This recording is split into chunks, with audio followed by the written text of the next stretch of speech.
Bismillah wassalatu wassalamu ala Rasulillah wa ala alihi wa sahbihi wa mawalah. Amma ba'du. Ikhwani wa akhwati fillahi rahimani wa rahimakumullah.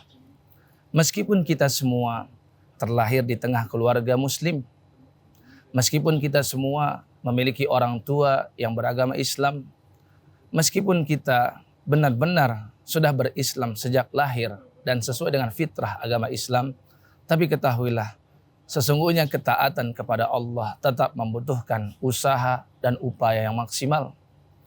Karena sungguh ketaatan itu tidak bisa diwariskan kepada keturunan kita. Seorang anak tidak bisa mewarisi ketaatan dari ayah dan orang tuanya. Sehingga kita harus tahu bahwasannya taat kepada Allah butuh upaya dan ikhtiar yang maksimal dan butuh kesabarannya. Para ulama membagi bahwasannya sabar itu dibagi menjadi tiga. Yaitu sabar dalam ketaatan kepada Allah, sabar dalam meninggalkan maksiat kepada Allah, dan juga sabar dalam menghadapi musibah yang Allah timpakan kepada kita.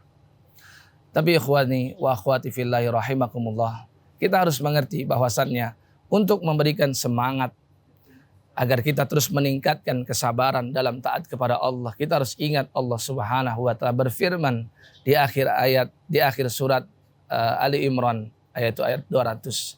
Ya ayyuhalladzina amanu isbiru wasabiru warabitu wattaqullaha la'allakum turhamun. Ya, artinya wahai orang-orang beriman, bersabarlah kalian dan tingkatkanlah kesabaran kalian. Para ulama mengatakan yang dimaksud tingkatkan kesabaran adalah tingkatkan terus untuk sabar dalam taat kepada Allah Subhanahu wa taala.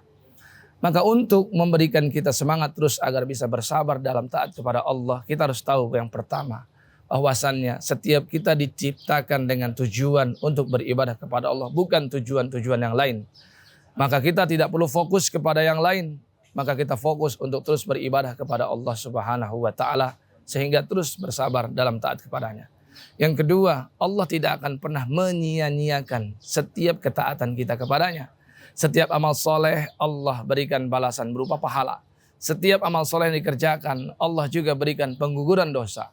Dan setiap amal soleh yang kita lakukan semakin mendekatkan kita kepada Allah dan mengundang ridhonya sehingga Allah memasukkan kita ke dalam surga. Dan yang terakhir yang perlu kita ketahui bersama bahwasannya kita kelak akan berpulang kepada Allah. Semua kita pasti akan mengalami kematian dan bekal yang paling utama untuk menuju surganya Allah nanti adalah bekal amal soleh dan ketaatan kepada Allah. Ketahui bahwasannya kesetiaan harta kita hanya sampai kita meregang nyawa. Kesetiaan keluarga kita hanya sampai kita berada di pusara. Namun kesetiaan amal soleh kepada kita yang telah melakukan amal soleh dan ketaatan kepada Allah akan berlangsung terus menerus hingga kita mencapai surganya Allah. Barakallahu fikum, subhanakallahumma wa bihamdika, asyhadu an la ilaha illa anta, astaghfiruka wa atubu ilaik. Wassalamualaikum warahmatullahi wabarakatuh.